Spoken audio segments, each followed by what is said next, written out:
Ang masabi ko lang, sir, excuse lang sa iyo. Ang masabi ko lang sa iyo, kasi 'di ba sa rules ng revolution, kapag magkontrolaro ng kalaban yung transportation na 24 hour lang, 'di ba nanalo yung kalaban? Yun ang rules ng revolution niya. Ganun ba? Oh. Ano ba mga rules ng revolution? Isa-isahin nga natin? Hindi, sabi ko ba kung yung DPRI, halimbawa, yung Amerika. Kasi yan ang DPRI man yung Amerika. Kung sabi ko, kung hindi lang sila nagkakampi sa gobyerno, independent lang kami. Kasi hindi lang 24 hour ang abang namin sa transportation. Ilang araw yan. Hindi ko maintindihan. Ang sinasabi mo, sige muna, kasi independence yung gusto nyo, di ba? Oo. I-explain mo nga muna, Bapa, yung...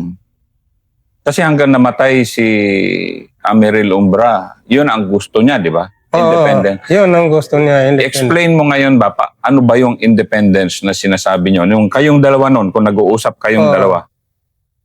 Sinasabi niya sa amin sa akin na independence, halimbawa, yung gobyerno, Islamic government.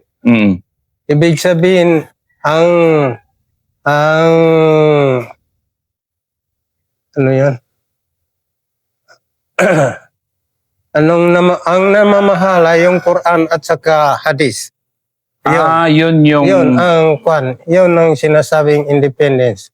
Lahat ng uri ng ginawa dito sa mundo, Quran at saka Hadith ang kitab. Yun yung definition nyo ng independence. Ano ba yun? Na Quran at Hadith. Ang mamamahala na. Sige nga. Explain mo nga ulit ano yung para sa mga hindi nakakaintindi pa, hindi pa nakarinig. Ano ba yung Quran? Ano ba yung Hadith? Yung Quran na yan, hindi yan ginagawa. Salita ni Allah ang Quran. At saka yung Hadith naman, salita ni Propeta Muhammad sallallahu alaihi wasallam na iniutos ni Allah sa kanya na iparating sa mga tao. Yun ang na sige nga, para sa mga nanonood, ano yung mga malalaking laman ng Hadith na sa inyong pag-explain nun ay nagsasabing pwede kayong lumaban, pwede kayong mag-jihad, pwede kayong maging mujahidin. Pwede kayong maging independent. Ano yung mga yon? Ang utos ni Allah sa kay Propeta Muhammad sallallahu alaihi wasallam, sabihin mo, Muhammad, sa mga tao na gawin niya ang jihad dahil yung jihad na sinasabi, ang kitab ay Quran at saka Hadith. Kasi yung Quran, salita niya mismo. Salita ni Allah. Hindi salita ng tao. Salita ni Allah. Talaga ang Quran. Kaya, yung Quran na yan, sinasabi dyan ang masasamang gawain, sinasabi ang mga magagandang gawin. Yan. Ngayon, hindi na tayo sa gera. Sige, kasi kaya tayo nag-uusap ngayon, ine-explain mo para maintindihan ng ating mga kababayan din na ito yung pinaglalaban namin noon. So, yung independence, ulitin ko lang, gusto nyo na yung Quran and Hadith, yun na yung ipapairal. Dahil dyan, yan lang ang inuumpisa. Kasi sa totoo lang, sir, kasi yung Mindanao na ito, excuse lang, sir. Mm. Ang totoo lang, sa totoo lang, ang Mindanao na ito, Muslim ang tao dito muna. Pero nakarating dito ang mga Christian, mga kababayan namin na Christian dahil sa Espanyol. Mm. Pagdating ng Espanyol dito sa Mindanao, sinama nila yung mga Christian, kaya nakapunta dito ang mga Christian. Pagdating ng mga Christian dito, yung mga lupain ng mga Muslim dito, dahil nung malakas na ang Christian kasi gobyerno na sila, yung mga ibang mga Muslim, yung naagaw yung mga lupain nila. Mm. Walang masama dyan, sir. Pero sinasabi ko lang Hindi, real talk ito, Bapa. Kaya nga mas magandang ito yung sa amin, ito yung pananaw namin para klaro tayo ba na ikukwento mo yung yung pinapanggalingan ng mga Ang sa aming mga Muslim, lalo pa yung mga pinuno namin na narinig din namin ng salita nila. Sabi nila, pag maka-independence tayo, yung mga Christian na nandito na, ay hindi natin sila anuin. Dahil pareho rin tayo. Tao sila, tao rin tayo. Mamumuhay na tayo ng maimbing at saka magsama-sama na tayo. Pero yung Christian naman, meron din silang Bible. At saka Muslim naman, mayroon din Bible na Quran. Saka Hadith. Ganyan, sir.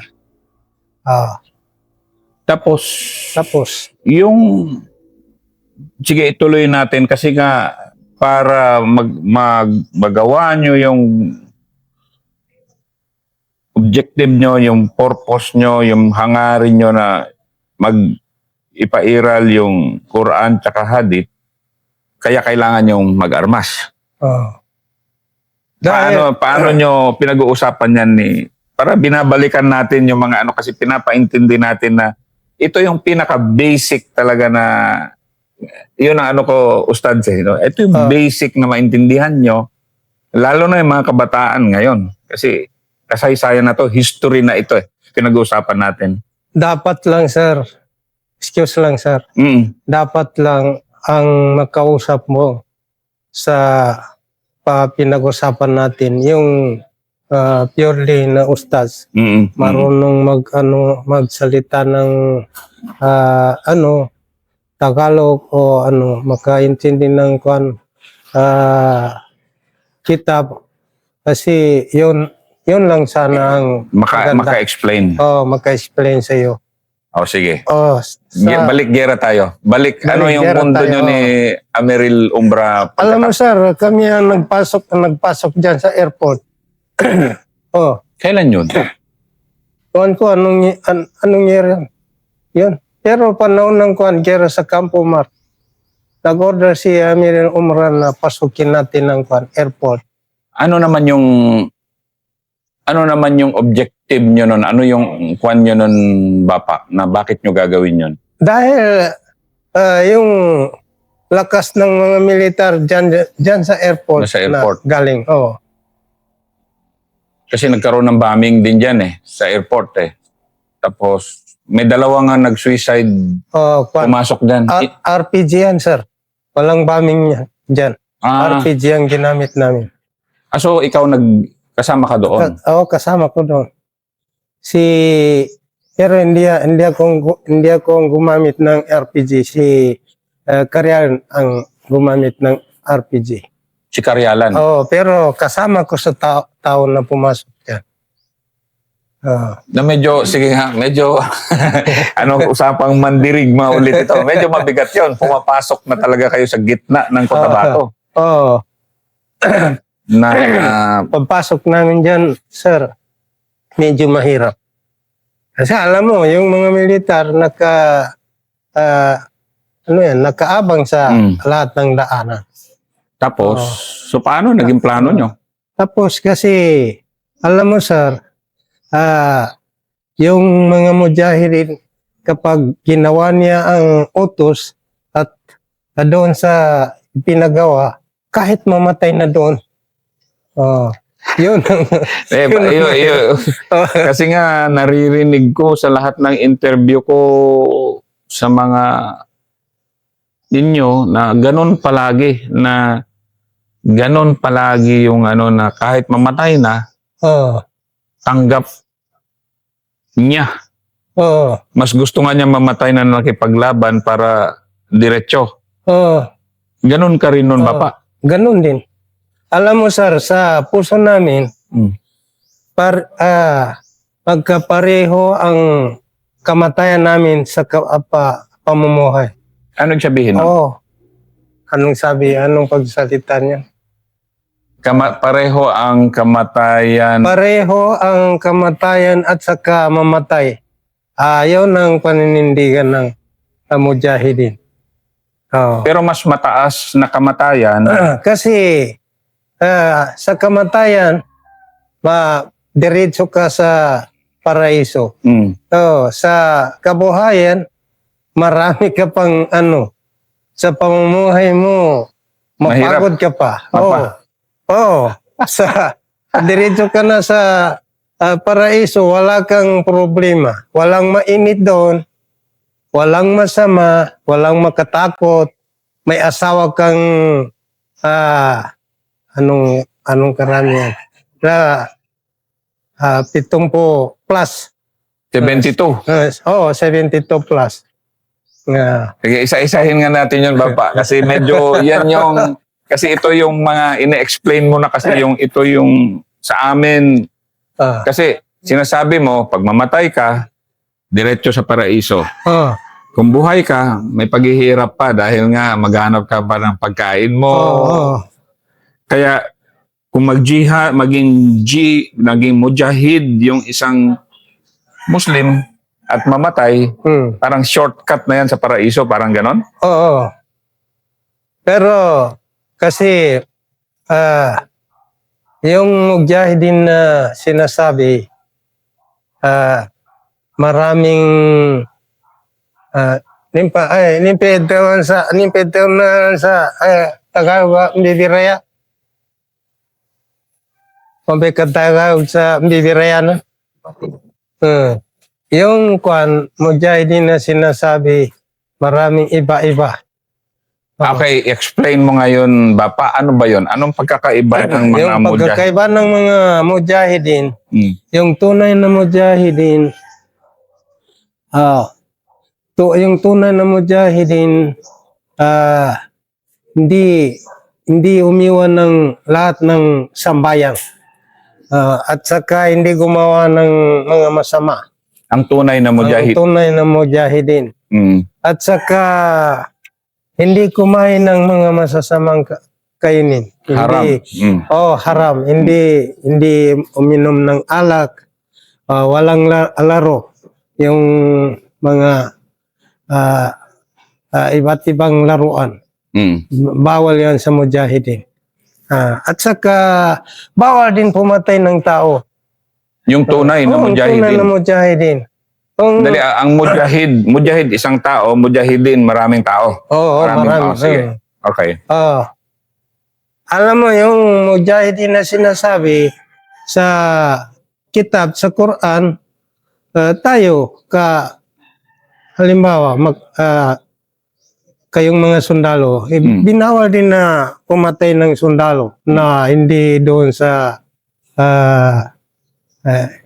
halimbawa, hindi doon sa jera. Kayo na mujahid, bawal patayin yung sundalo na hindi sa gera. Hindi. Bawal pumatay ng kalaban na hindi doon sa gera. Gera, oo. Yun. Yun yung pinakamataas na mujahid. Yun ang tunay na mujahid. Tunay na mujahid. Meron ding hindi tunay ba na mujahid? Meron. Ano yung mga yon? Ano yung mga ano? Yung alam mo yung tunay, hindi. Narinig mo rin ang mga ginagawa dyan na nagputukan yung mga Muslim dyan. Ayan, hindi tunay na mujahidin nga. Nagputukan yung parang Nag-away dyan na rido, ganon-ganon? Rido. Sa Maranao Rido. Yung Mujahideen walang Rido. Kasama yung nila, Mujahideen, walang karido. kasama nila ang lahat ng tao. Sige ba pa, itong tanong ko, kasi tinatanong din sa akin nung iba. Kasi daw, yung mga na-interview ko kasi ng mga Abu Sayyaf, sabi nila, mujahid pa rin sila kahit na sila ay nangingidnap Ah, at nag-extortion. bawal yan. Yung pag-kidnap na yan, bawal yan sa Mujahid na tunay. Bawal yon. Bawal. Kahit sinong tao, bawal kunin ng kayamanan. Ganon. Ganun. Kasi ano bang ang mujahid yan ang sundalo ni Allah, di ba? Yan ba ibig sabihin niya? Yung Mujahid na sinasabi, sundalo ni Allah. Mm. So talagang purong-puro ka dapat na walang dapat yan, wala kang masamang ginagawa kundi pagtanggol lang yung iyong reliyon. Pagtanggol lang ang reliyon. Bapa, isang tanong din. Ano yung 72 virgins na yan? Kasi may nagtatanong ba? 70, totoo ba yan? Ano ba yan? Totoo yan. Nakalagay yan. Hindi, ano ba yun? Pakikwento mo nga, ano ba yun? Hindi ko yan lubos na alam magkwento sa iyo kasi Pero sinasabi yon sa inyo. sinasabi, kitab yan. Nabasa yan sa Quran at sa hadis. Mm. Pag mamatay yung Mujahideen na sinasabi, Mm. may babae na nanin pa nito na anghel Mm. na naghintay sa iyo. Mm. So Oo. yun din ang itinuturo nyo sa mga pumapasok. Yun. Yung dito naman na bapa nun, kasi dito galing ako dyan sa MEC sa mga mechanized. Di ba kayo nung 2012, kayo ang nagka-cut off dyan noon ng mga kwan? Yung sinasabi, balikan nga natin yung sinasabi mo kanina na yung sa highway ba? Kayo yung nagpuputol ng highway noon? Panahon na yun? Ba't mo sinasabi kanina na pag maputol nyo yun, parang, in control kayo? Ano yung sabihin nun? Ganun yan. Ganito yan, sir. Nag-order si Amiril Umrah kapag kami ay mahirapan sa taas na i-kontrolaro namin ng highway. Nasa ganun hindi makapasok ang mga kalaban agad-agad. Yun pala yun, ang rason kung bakit nyo nag-checkpoint ng ano. Pero sinasabay-sabay nyo rin i-harass noon yung mga detachment dito, di ba? Labo-labo, lining, kayo rin yun. Sir. Ang dami nyo nun. Ang dami nun. Kasi kaya nyo pagsabay-sabayin Kasi pag ginawa yun ang sabay-sabay. Sabay-sabay kayo.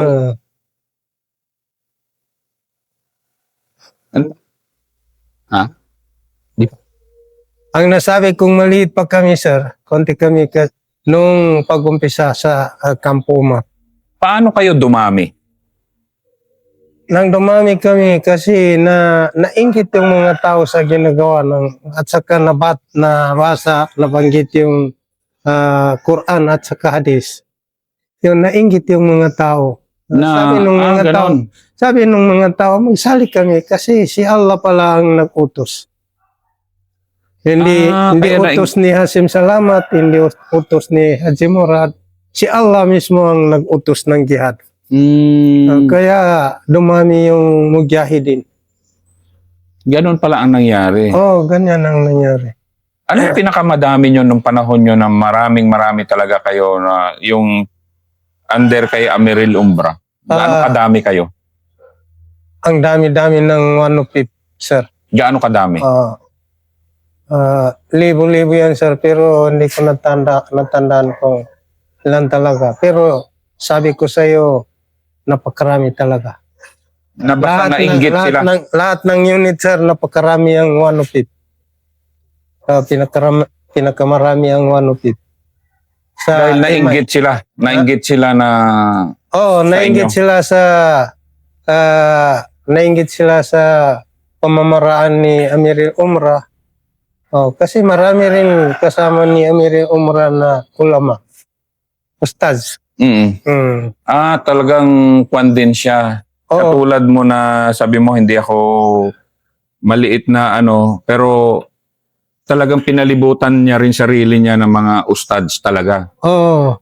Bakit ba, Bapa, kung may ustads, talagang nagkakaroon talaga ng paniniwala yung mga sasama na ito, ang sinasabi ng, kasi yung ustads, pinapaniwalaan talaga, di ba? Mm. Kasi nakabasa sila, sir. Mm. Nabasa nila ang Quran. Nabasa rin nila yung hadis. Mm. Mm. Kailan kayo nag-BIFF? Sa panahon ni ganito yan ang nangyari, sir.